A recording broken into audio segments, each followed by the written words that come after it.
Es jueves y estamos saludando a todos, hasta sus hogares, que llegue nuestro cariño y también nuestros agradecimientos por esa sintonía, por los reportes que nos dan a través de las redes sociales, y nosotros felices de poder estar otro día compartiendo información en salud y bienestar con todos ustedes. Hoy súper bien acompañado de alguien a quien aprecio muchísimo y uno se siente muy en confianza cuando viene la gente de uno.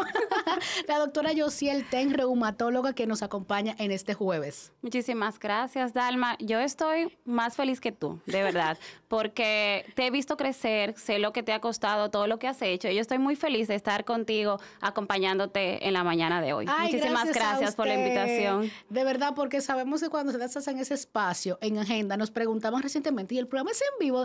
Sí, señores, es en vivo, y tener cada doctor aquí cada día, y ustedes que sabemos que manejan unas agendas bien apretadas, pues para nosotros eso es como toda una responsabilidad, estar a la altura de ese cariño de ustedes para nosotros. Muchas gracias. Doctora, sabemos que hay muchos temas a nivel autoinmune inflamatorio que pudiéramos comenzar a destacar. Mañana es el Día Mundial del Lupus.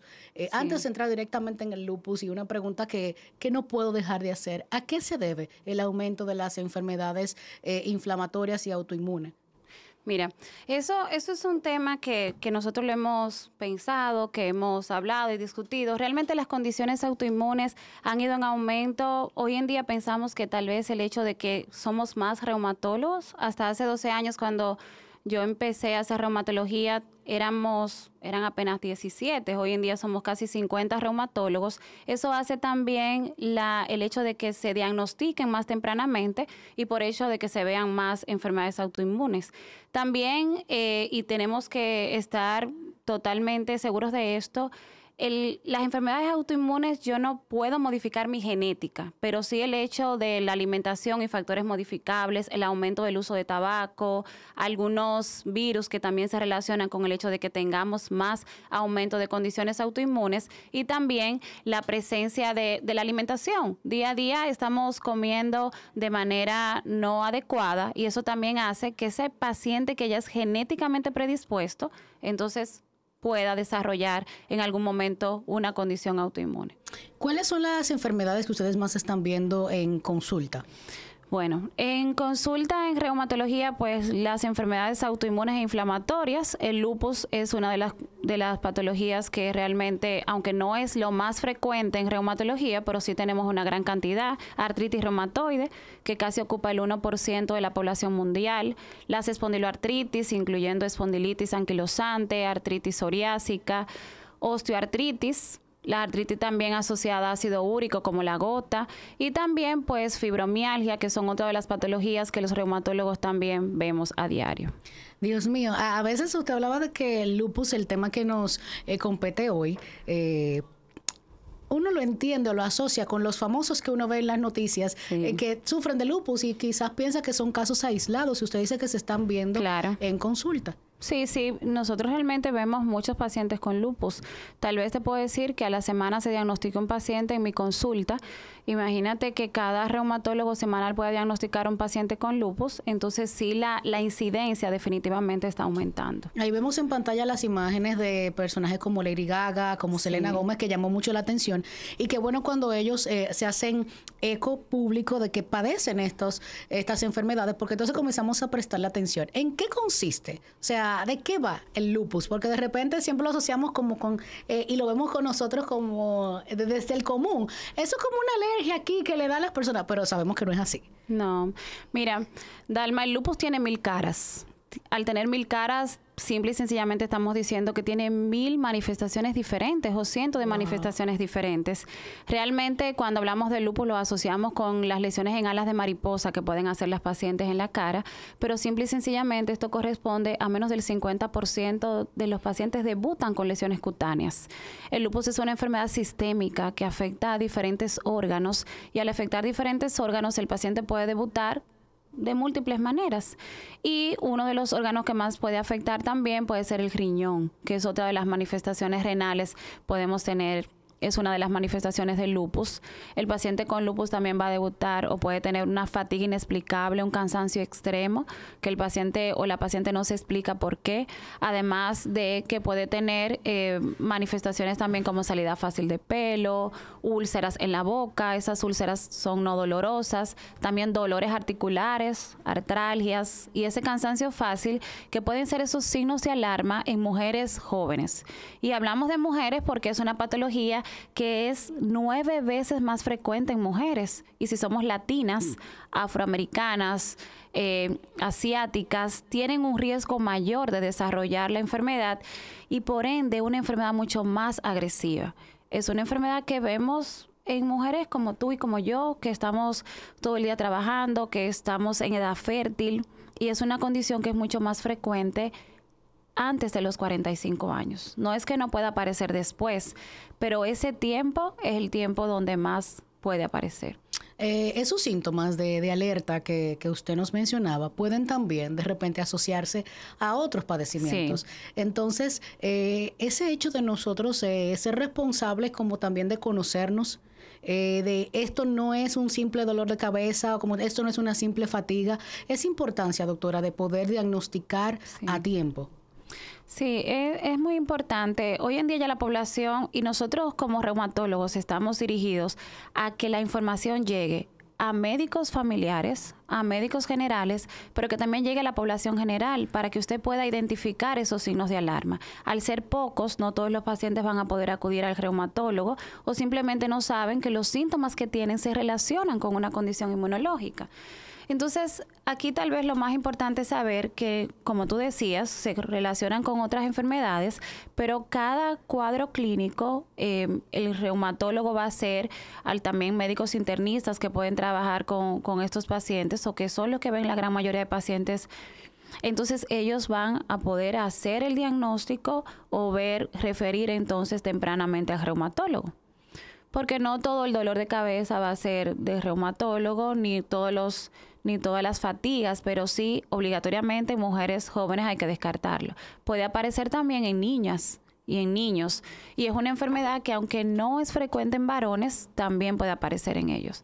Entonces hay que individualizar cada paciente y observarlo, hacerle su buen examen físico, su buena historia clínica, porque los laboratorios son simple y sencillamente un 20% tal vez o un 2% de ese paciente que nosotros estamos viendo, evaluando. La clínica es que nos va a dar el diagnóstico. Eso iba a decir, esa parte clínica que ustedes mantienen por experiencia y el saber ponernos en las manos indicadas, doctora, porque a veces tenemos mucha incidencia de lo que opine el primo, incluso que está fuera del país, lo que me dijo fulana, que yo la vecina. Entonces, como en este país nosotros tenemos la dicha, ¿verdad?, de decidir voy a tal médico, que no agotamos. ¿Cómo yo sé? Tengo que ir al reumatólogo y no dirigirme quizás por confundir los síntomas a otro especialista. Bueno, eso va a depender, claro, del tiempo. Un paciente, no solamente hablando de lupus, incluso de otras patologías, por ejemplo, artritis reumatoide, espondilitis, que son más frecuentes, esa paciente que se despierta en la mañana rígida, con dolor articular, que le cuesta cerrar las manos y que tiene una rigidez que puede durar aparentemente hasta 30 minutos. Y además, es que el paciente con fatiga inexplicable, que no sabe por qué se despierta cansado.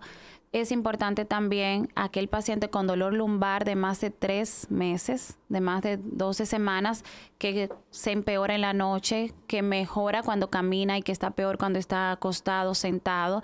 Esas son como, vamos a decir, causas para ir al reumatólogo. También ese paciente que ha tenido salida fácil de pelo, pero que el pelo se ha amputado aquí delante, se ha partido, eso también es indicación para ir al reumatólogo y descartar que tenga alguna condición autoinmune. Ahora bien, los dermatólogos también son médicos referidores de los pacientes con condiciones autoinmunes, porque como el lupus, como decíamos ahorita, casi el 50% debuta con lesiones en la piel, pues los dermatólogos, van a evaluarlo y son uno de los grandes médicos referidores al reumatólogo. Señores, hay mucho todavía que saber de lupus. Nos llegaron preguntas de qué pasa con la mujer en edad fértil y, como la doctora dice, antes de los 40. Pero esa respuesta la va a estar compartiendo la doctora después de esta pausa.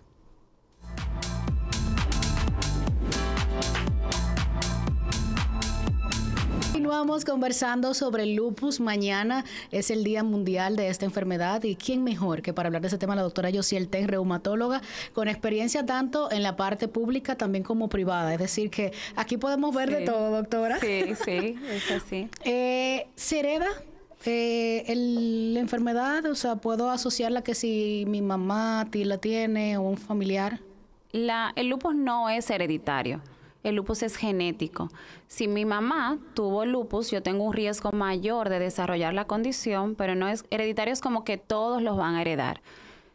Es genético, puede haber un trasfondo que al tener algún familiar la condición, entonces yo puedo desarrollarlo. En los gemelos homocigotos, 50% puede desarrollar la condición, pero hay otro 50% que no lo desarrolla. Y eso es simple y sencillamente porque la genética es una parte. La otra parte está definitivamente dada por esos factores ambientales que hacen que yo, que vengo genéticamente predispuesta, pueda debutar o detonar con la condición. Hablábamos ahorita que el tabaco está directamente relacionado con activar este sistema inmunológico. La vitamina D baja, que hoy en día estamos teniendo, vamos a decir, una gran, no me atrevería a decir epidemia, pero sí gran cantidad de pacientes con vitamina D baja, simplemente porque trabajamos en oficina, no tomamos sol y tampoco los dominicanos tenemos una dieta rica en alimentos que contengan vitamina D. Increíblemente, estamos en un país tropical con mucho sol. Claro, en el 2012 llevamos un trabajo a uno de los congresos donde se vio que la gran cantidad de dominicanos, incluso personas sin condiciones autoinmunes, tú le tomabas vitamina D y tenían una vitamina D muy baja. Entonces esto también influye con detonar el sistema inmunológico. Los virus, definitivamente el COVID, la chikungunya, el Zika, esos virus alteran el sistema inmunológico. El herpes, los virus del Epstein-Barr. Entonces, no es solamente la genética. El hecho de yo ponerme en contacto con otros factores hacen que se detone ese sistema inmunológico. ¿Cómo hacemos ese diagnóstico? Ya llego con los síntomas, lo asociamos, entonces ahora el proceso. Sí. El diagnóstico, como siempre, la clínica es lo más importante, porque nosotros los reumatólogos y ningún médico, no es el análisis, es el paciente el que te va a dar el diagnóstico. Entonces, claro, ya tengo la clínica, sospecho la condición, entonces empiezo a hacer un sinnúmero de laboratorios. En el lupus hay criterios, que son criterios de clasificación, para yo decir si el paciente tiene o no tiene lupus. Dentro de las clínicas o los criterios deben ser aquel paciente o aquella paciente que tenga un ANA positivo. ANA es anticuerpo antinuclear. Pero importantísimo aquí es que todos sepamos que el ANA no es lupus. ANA es simple y sencillamente un laboratorio. Imagínense que tenemos un criterio de laboratorio, pero me hace falta toda la clínica. Entonces, por ejemplo, que tenga glóbulos blancos bajos o plaquetas bajas, que tenga en algún momento inflamación de la capa del corazón, pericarditis, o que tenga también, además de eso, artritis o artralgias que los pacientes presenten, salida fácil de pelo, que se le ampute aquí delante, como que se rompe el pelo, o lesiones en la piel, lesiones discoides que pueda tener en la cara, en el pabellón auricular, en los codos, en áreas expuestas al sol, la B del cuello, y eso también es uno de los criterios clínicos para hacer el diagnóstico. Y junto con los laboratorios, que tenga anticuerpos positivos o que tenga unas pruebas que se llaman complementos, que son los que nos van a hablar de si el paciente tiene o no tiene actividad de la enfermedad. Esos son criterios, por ejemplo, para hacer el diagnóstico, pero también en pacientes con enfermedad renal que tenga albúmina en la orina o que tenga presencia de leucoeritrocituria, presencia de glóbulos blancos en la orina sin explicación y sin datos de infección, son datos para empezar a hacer el diagnóstico de lupus. Doctora, hablaba de la edad. Entonces, cuando relaciono la edad, pienso en que son mujeres activas. O sea, en todo el sentido, quizás, como diríamos aquí, en la flor de su juventud, cuando vamos como mujeres quizás logrando una madurez profesional, personal, o también mujeres en edad fértil. ¿Cómo se vive con lupus? Mira, al esto ser una enfermedad que afecta más a mujeres, es un reto para nosotros como reumatólogos. Yo trabajo, por decirlo así, autoinmunidad y embarazo. Eso es parte de, me apasiona mucho todo esto, porque son condiciones de que hoy en día, como tú decías, las mujeres estamos haciendo nuestra vida laboral, nuestra vida de trabajo, estamos pero todavía muchas tenemos deseo de ser madres. Entonces, lo importante es saber que tener una condición autoinmune no te limita para embarazarte. Si quieres embarazarte con una condición inmunológica, te puedes embarazar, pero ojo, la enfermedad tiene que estar controlada. La enfermedad tiene que tener mínimo 6 meses de control y tiene también que no estar utilizando algunos medicamentos que pueden aumentar riesgo de teratogenicidad, o sea, de que el bebé venga con malformaciones. Entonces, lo más importante es que tu médico te dé permiso para que te puedas embarazar y que no estés consumiendo ningún medicamento que pudiera alterar el proceso del embarazo. Todas podemos embarazarnos si queremos, pero tiene que estar controlada la enfermedad primero, mínimo 6 meses. Ese día a día, o sea, yo diagnosticada en tratamiento, la paciente o el paciente, ¿verdad? Porque en claro, hay casos de hombres, varones. ¿Puede seguir, un ejemplo, trabajando? ¿Tiene que tomar algún tipo de licencia? ¿O cómo ustedes permiten que no se sienta tanto? Mira, Dalma, las mujeres y los hombres todos, al esto afectar una gran población, nosotros lo que andamos buscando es que los pacientes se incorporen a su vida diaria, a su trabajo. Claro, si la enfermedad está activa las primeras semanas o los primeros meses, el paciente o la paciente va a necesitar tomar un break, un tiempo. Pero no, nosotros tenemos mujeres comunes y corrientes con esta enfermedad trabajando. Tenemos médicos, una de mis compañeras amigas personal tiene lupus. Tenemos empleadas domésticas con lupus, tenemos gerentes, tenemos artistas, como vimos. O sea que esta es una enfermedad que no discrimina ni raza, no discrimina nada, no discrimina afecto social. Entonces, si la enfermedad está controlada, puede hacer su vida completamente normal. Por eso es tan importante la adherencia al tratamiento, de que la paciente se adhieran al tratamiento. Yo sé que no es fácil tomar medicamentos todos los días, pero eso va a ser por un tiempo, hasta que la enfermedad esté bien controlada, que pueda entonces su médico decidir si puede ir bajando o disminuir las dosis. Nunca los pacientes no pueden disminuir las dosis de los medicamentos, sino el médico es que decide. Ahora es una condición que se puede tratar, que hoy en día nosotros estamos tratando de manera lo más temprano posible para disminuir discapacidad y que el paciente pueda incorporarse a su vida diaria lo más rápido posible. Imagínate si una condición te limitara. No, o sea, tú tienes el lupus, pero el lupus no te tiene a ti. Entonces, lo más importante es cuidarse, comer saludable, hacer ejercicios, tomarse los medicamentos y entender que es una condición que se controla. El lema de este año justamente habla de eso, de rebelarse ante el lupus, de luchar, de ganar esa batalla. ¿Qué importancia tienen los cuidadores, los familiares y sobre todo el propio paciente que quizás también enfrenta temas de emociones fuertes, doctora? Porque es una condición que uno increíblemente también la relaciona como con cáncer. Sí, no. Lupus no es cáncer, pero es una enfermedad crónica y crónica significa que tiene que vivir con ella. Entonces, algo muy importante eso que mencionas del cuidador. Una vez como médico piensa en el paciente y lo que el paciente tiene que hacer y cómo debe de hacerlo, pero el cuidador es una pieza importantísima en el tratamiento de estos pacientes, porque los cuidadores son los que nos van a ayudar a nosotros a que el paciente pueda tener un poco de adherencia al tratamiento. No es fácil un adolescente de 17 años cuando tú le dices, mira, tienes que tomarte estos medicamentos, y cuando dice, ¿y por qué me dio esta enfermedad a mí? ¿Y por qué me está pasando si yo no he hecho nada malo? Entonces, no es una condición que tú la vas a tener por mal o por bien, simplemente es porque es una enfermedad autoinmune y tu sistema inmunológico se activa. Pero ese cuidador hay que prestarle muchísima importancia, Dalma. Mucha importancia, porque el cuidador también muchas veces se enferma. Y nosotros hemos escuchado y vemos el síndrome del cuidador, y eso es importantísimo, involucrar el familiar. No es lo mismo un paciente que tenga apoyo familiar al que no lo tiene. No le va mejor. Le va mejor el que tiene apoyo familiar, porque es que el familiar detrás está pendiente de si se toma o no se toma los medicamentos, de que debe de cuidarse, de que debe dormir bien, de que debe evitar el alcohol, de que debe evitar fumar. Y claro, todos somos adultos, todos sabemos que tenemos que cuidarnos, que tenemos que hacer las cosas bien, pero yo me atrevería a decir en lupus que más que cuidador, tal vez es ese apoyo familiar de la mamá, del papá, del esposo, de los hijos, incluso hasta de los amigos y los vecinos. Porque en República Dominicana y nosotros más en el Cibao somos así los vecinos son nuestros mejores o nuestros principales familiares.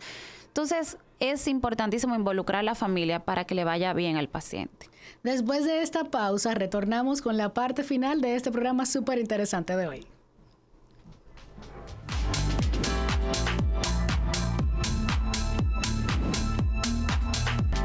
Hemos estado hablando de lupus, de cómo diagnosticamos, de cuáles síntomas estar alerta, doctora, pero así... el morado también se viste de esperanza como el verde. Sí. Cuéntenos qué tenemos, tratamientos, actualizaciones, que el paciente entonces sienta ese sí puedo vivir con lupus. Sí, mira. Bueno, hoy andamos así de lila o de morado porque el morado es el color que se asocia con lupus. Entonces, las mariposas también, porque las pacientes hacen lesiones en alas de mariposa y, por ejemplo, que ha ido al consultorio, tenemos mariposas por eso, porque el lupus, las mariposas son parte también de los símbolos de ellos. Mira, hoy en día tenemos medicamentos que detienen progresión de la enfermedad, que ayudan a evitar que el paciente haga una enfermedad más agresiva. Son medicamentos que van a ayudar a modificar un poco ese sistema inmunológico y ayudar a que el paciente se mantenga en control de su enfermedad.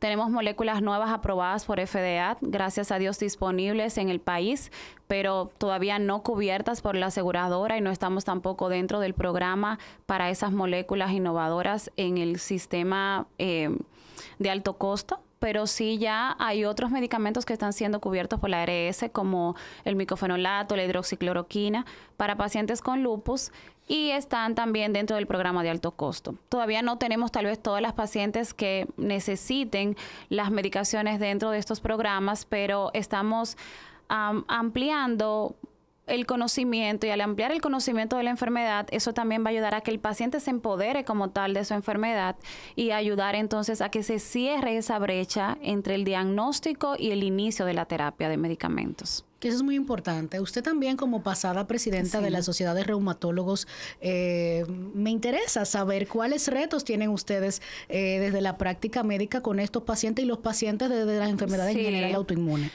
El reto que tenemos los reumatólogos no es solamente con lupus, lo tenemos con todas esas enfermedades crónicas que realmente son enfermedades que afectan gente joven. Y cuando decimos que afecta a gente joven, estamos diciendo que afecta a gente en edad productiva. Entonces son personas que tienen hijos, que tienen esposa, que tienen padres, que tienen que llevar el sustento económico a sus casas, pero a veces la condición de salud le limita y no pueden trabajar. Entonces, el reto principal es el acceso. Tal vez, además del desconocimiento de las condiciones autoinmunes, y por eso el hecho de que se conozcan. Como pasada presidenta trabajamos directamente en eso y hoy en día la Sociedad Dominicana de Reumatología lo sigue haciendo.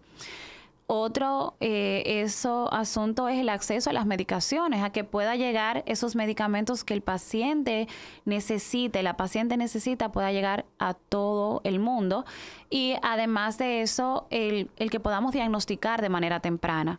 Esos son tal vez los retos que más nosotros tenemos como reumatólogos para poder ayudar a que estas pacientes puedan seguir haciendo su vida lo más normal posible. Nuestro país, Talma, y lo digo con toda seguridad, es uno de los países que tiene mayor gasto de bolsillo del paciente.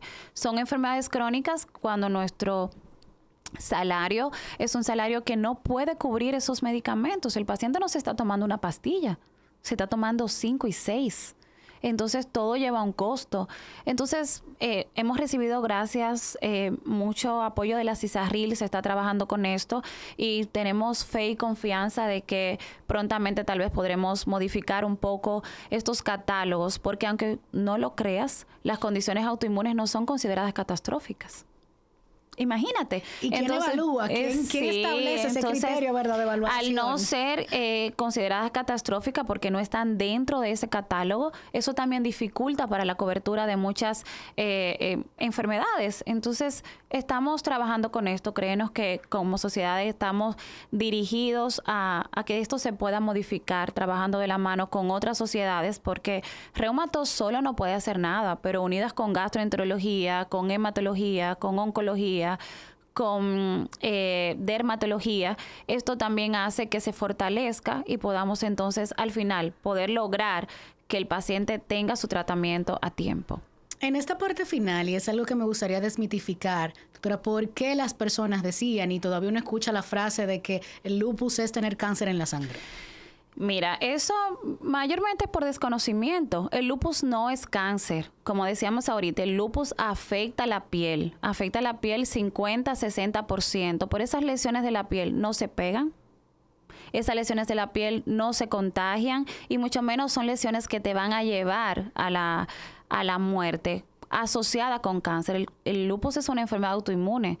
Mi cuerpo lo produce, por decirlo así, o mi sistema inmunológico se activa y hace que yo pueda presentar estas lesiones. No es cáncer. Simple y sencillamente es una condición autoinmune que se controla con tratamiento y que hay pacientes que pueden vivir toda su vida con la condición sin necesidad de fallecer por esto. Pero es importante que nos cuidemos, porque nosotros tenemos un lupus muy severo, sobre todo nuestras adolescentes y mujeres jóvenes. Entonces, por eso es tan importante la comunicación y empatía entre médicos y pacientes. Las sociedades de pacientes hoy en día están trabajando para esto y compañeras que tenemos internacionales dedicadas solamente al manejo del lupus. También es importantísimo saber que no todo es lupus, ¿ves? Entonces, tenemos que ir trabajando estas dos partes. En este cierre, cuéntenos dónde podemos encontrarla, nuestros pacientes que están ahí atentos. Yo trabajo a nivel público en el Hospital Presidente Estrella Ureña, en el área de reumatología, y a nivel privado en el Hospital Metropolitano de Santiago. ¿Consultorio? 710. Doctora, y yo sé que hay un mensaje especial que usted quiere dejar antes de despedirnos. Bien, gracias a ti de verdad de nuevo por la invitación, y yo pienso que tal vez lo más importante es saber que hoy en día nosotros estamos manejando enfermedades que no son curables, pero que sí se pueden controlar, y sobre todo saber que el lupus lo tienen ustedes las pacientes, pero el lupus no te tiene a ti. Entonces hay que saber que el lupus no te detiene. Simplemente tratar de usar tus medicamentos adecuadamente, cuidarse con la alimentación, y nosotros como familiares y amigos ayudar a esas pacientes que padecen la condición a saber que tienen apoyo y que pueden contar con sus familiares. Y esos familiares, gracias. Así mismo les mandamos felicitaciones a la mami de la doctora que está de cumple. Mi mami está de cumpleaños hoy, así que un abrazo muy grande para mi mamá. Yo la llamé temprano y la felicité, y nada, de verdad, muchas felicidades para mi mamá. Muchísimas gracias. Desde aquí también extendemos un abrazo así caluroso. Y que Dios le dé muchísima salud. Amén. Doctora, gracias por acompañarnos, que como siempre decimos, que esta solamente sea la primera de muchas veces que nos acompañen a ustedes. Gracias, como siempre les digo, por ese favor de su sintonía. Que tengan un feliz resto del jueves y será hasta la próxima. Bye, bye.